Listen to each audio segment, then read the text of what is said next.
Bueno, le agradecemos muchísimo a Carlos Rubio, subdirector de Integral y coordinador del reporte anual, con el que vamos a oír el análisis de la incidencia delictiva de alto impacto en México, ¿no?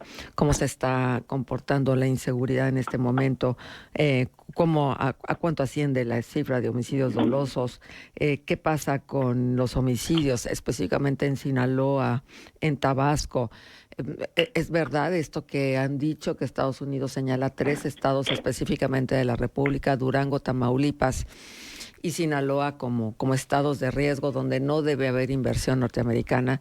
¿Qué está sucediendo realmente? ¿Dónde estamos parados? Se antoja que sobre brasas, pero ya Carlos nos estará dando el detalle. Carlos, bienvenido, buenos días, gracias por estar. Hola Marcela, buenos días. Muchas gracias por la oportunidad de platicar contigo, con el auditorio. No, para nosotros es un gusto. Bueno, un poco sobre los antecedentes de este reporte anual que hace Integralia, que contiene, qué es lo que ustedes van revisando año tras año. Sí, muchísimas gracias Marcela. Como comentas, esta semana publicamos nuestro reporte anual Delitos 2024, en el cual analizamos cómo cierran las cifras delictivas de alto impacto en el año anterior. Aquí lo que estamos incluyendo es un análisis de la evolución de algunas categorías de delitos, incluyendo homicidios dolosos, extorsión, robo a transportistas a nivel nacional, y después estamos haciendo un análisis más específico para 3 casos de estudio, Colima, Sinaloa y Tabasco, que consideramos son entidades en las cuales se tendría que poner particular foco, dadas las altas tasas de incidencia delictiva que concentran, sobre todo en términos de violencia homicida, y estamos haciendo también pues una primera evaluación de la estrategia que está implementando el gobierno de Claudia Sheinbaum, el comparativo con lo que hizo lo que se hizo en el sexenio anterior con el presidente López Obrador. ¿Y cuáles son los resultados que arroja? ¿Realmente hemos avanzado? ¿Está bien definida la estrategia, más allá del abrazos y no balazos de Andrés Manuel López Obrador? ¿Cómo definirías la estrategia de la presidenta Claudia Sheinbaum? Sí, lo que hemos visto con el nuevo gobierno es que hay algunas señales positivas en materia de seguridad pública. De entrada, pues un distanciamiento, esto que tú comentas, la estrategia de abrazos no balazos del presidente López Obrador, que definitivamente no dio resultados.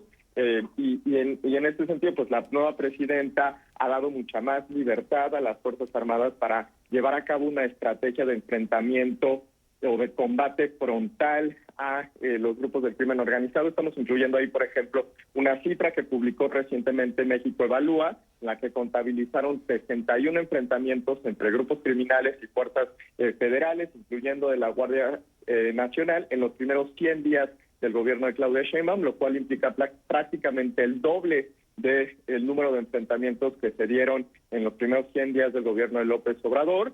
También aumentos muy importantes, muy significativos en el número de decomisos de armas, decomisos de drogas, detenciones, etcétera. Pero lo que estamos destacando es que se están enfrentando a retos muy significativos en materia de seguridad pública, sobre todo un enraizamiento de los grupos criminales en varias regiones del país, empoderamiento de estos grupos que a lo largo de los últimos 6 años básicamente tuvieron mano libre. De hecho, en verano publicamos un reporte de violencia política en el cual señalábamos que el proceso electoral de 2023-2024 fue el más violento del que tenemos registro, con más de 889 víctimas de violencia política, y de estas, más del 70% concentradas en el nivel municipal, y eso pues nos habla de los esfuerzos, en muchos casos exitosos, de los grupos del crimen organizado por coludir las estructuras gubernamentales, municipales, a través de intimidación, amenazas,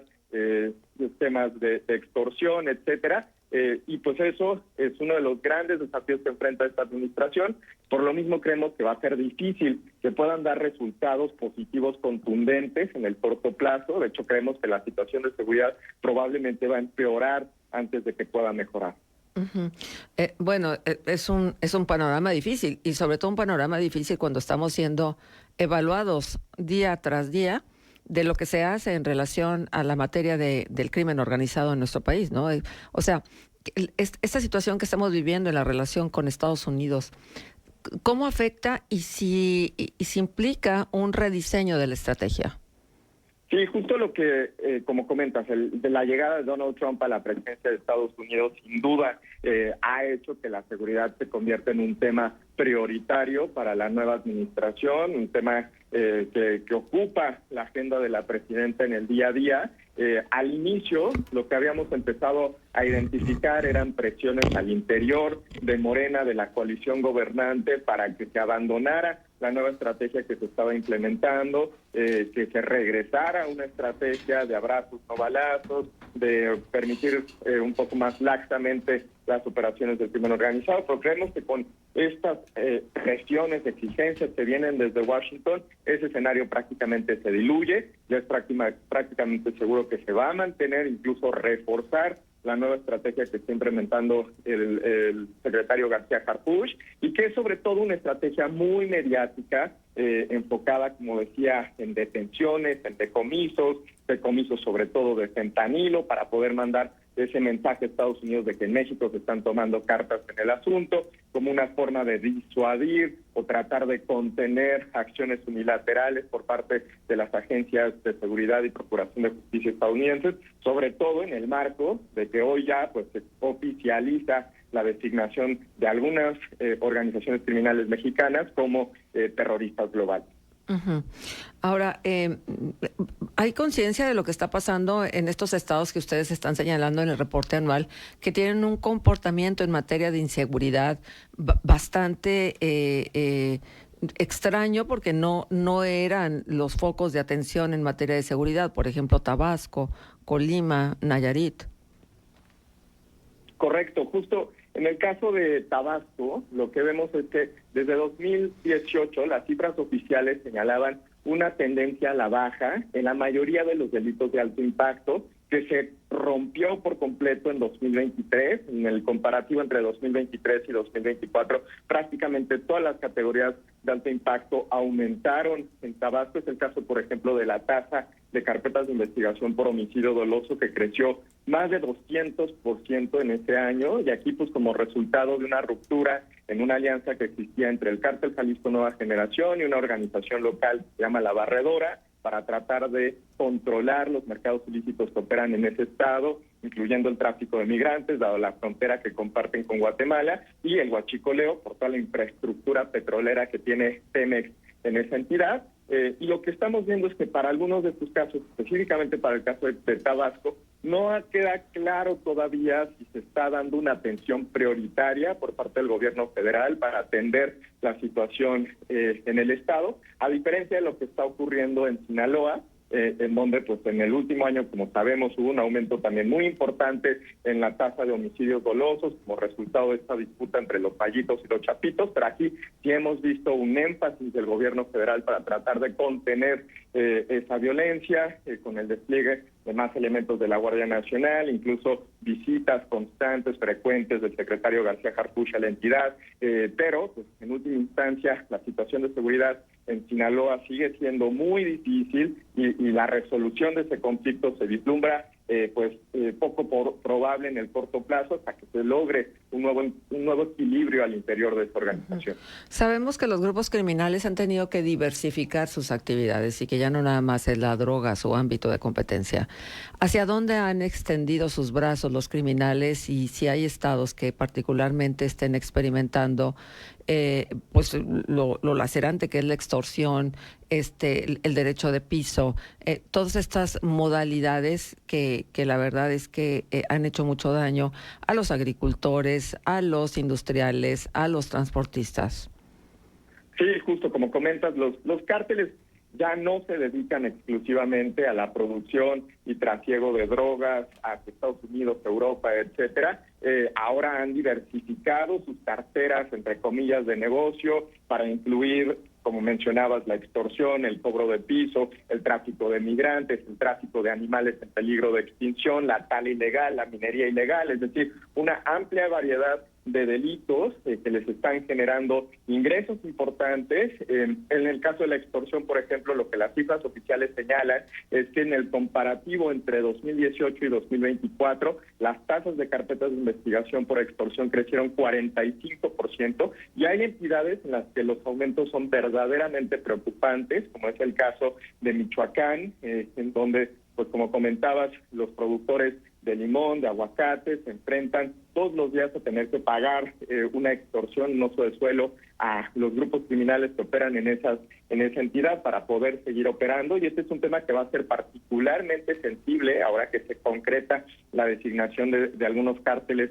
como organizaciones terroristas globales, dado que no sabemos todavía con exactitud hasta dónde van a estar dispuestas a ir las agencias de seguridad y procuración de justicia estadounidenses, es decir, si sí van a imponer sanciones incluso contra esas empresas productoras de limón y aguacate que exportan a Estados Unidos y que tienen que pagar a sabiendas una extorsión a esos grupos criminales para poder operar. Sí, Carlos, buenos días, saludo a Manuel Cerrato. Quisiera preguntarte justamente sobre el tema de la cifra negra, que en la extorsión pues la reportan muy alta, 96.7%. Estamos hablando de los datos que conocemos que vienen de las carpetas de investigación abiertas, pero todo ese subregistro pues obviamente hace pensar que el problema es mayor de lo que se puede conocer, ¿no? Y si a eso le sumamos los altos niveles de impunidad que hay en el país, que rondan los 96, 98%, varía según el delito y según la entidad federativa de la que se trate, pues realmente qué panorama tenemos, ¿no? Todo indica que luego hay situaciones salidas de control donde la respuesta de las autoridades pues no alcanza, están rebasadas y entonces esta vorágine crece. Con estos datos, ¿cuál es, digamos, el panorama y qué se podría establecer como estrategia, pues justamente para que estos brotes de violencia e inseguridad luego no se trasladen a otros estados?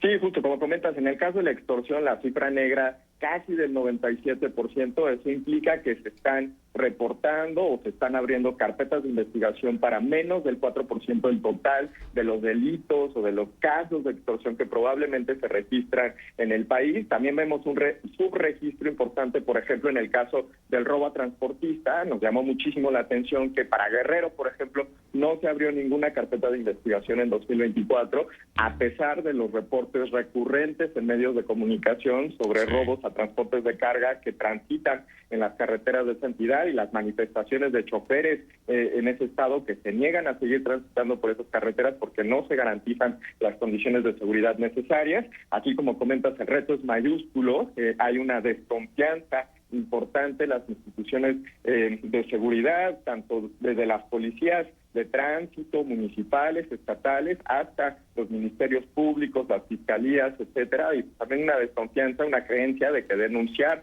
el delito no produce los resultados deseados, incluso puede resultar contraproducente si es que las organizaciones involucradas pues reciben información de los denunciantes, etcétera. Es un reto muy importante. De hecho, la semana pasada la presidenta, a través del secretario García Cartuch, presentaron dos iniciativas de reforma en materia de seguridad pública, una referente a la ley del Sistema Nacional de Seguridad Pública, que implica pues una reestructura de algunos componentes de ese sistema, incluyendo la homologación o centralización de los procesos de acreditación, capacitación, evaluación de las policías en los 3 niveles de gobierno, y también procesos de capacitación, acreditación y evaluación estandarizados para los ministerios públicos y los peritos de las fiscalías, con la intención de garantizar que las carpetas de investigación que se abran sean más robustas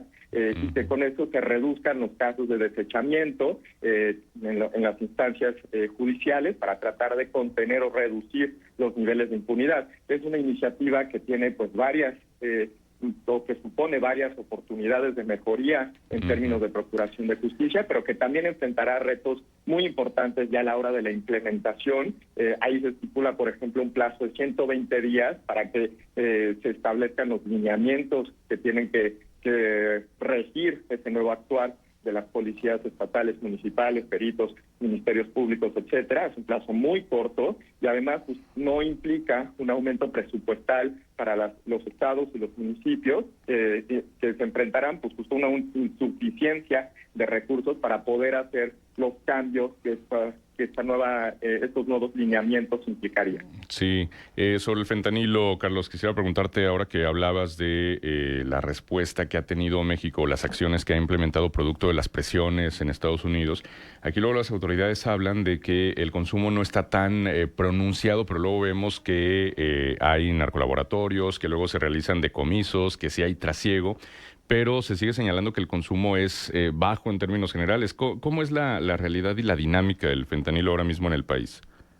Sí, bueno, como comentas, a diferencia de las cifras que tiene Estados Unidos, que son muy precisas en términos del número de muertes por sobredosis de fentanilo, tienen un rastreo de las entidades, las ciudades que concentran mayoritariamente ese problema. En México no tenemos como tal cifras contundentes que nos permitan entender a cabalidad la extensión de ese fenómeno en el país. La última encuesta de consumo de drogas que pues la presidenta señaló no se había hecho correctamente y por tanto no se podían tomar en cuenta los resultados que señalaba, pero el Secretariado Ejecutivo sí publica cifras de narcomenudeo, es decir, de lugares en los que se hayan abierto carpetas de investigación por venta de drogas, y ahí lo que podemos ver es que sí ha habido un aumento en los últimos años, sobre todo en centros urbanos, y que ese aumento pues podría señalar que está aumentando también en México el consumo de algunas drogas sintéticas. Muy bien. Carlos, pues invitar al público a que con más puntualidad, con más detalle, se acerque a este reporte anual que ustedes generan. Por favor, si quieres hacerlo. Sí, muchísimas gracias, Marcela. Nuestro reporte completo se puede consultar en la página de Integralia, integralia.com.mx, o a través de nuestros perfiles en X y LinkedIn, donde pueden encontrar todas las cifras y todas las fuentes que utilizamos para la elaboración del reporte. Muy bien. Pues muchas gracias, Carlos. Lindo día. Gracias por estar con nosotros acá en La Laguna, en Contextos. Gracias. Son las 8 de la mañana con 2 minutos. Espero que se queden. ¿Cómo les vaya? ¿Salieron? ¿Ya se dieron cuenta que hace frío? Bueno, abríguense. Vamos a la pausa. Regresamos. Escuchas Contextos. Regresamos con más.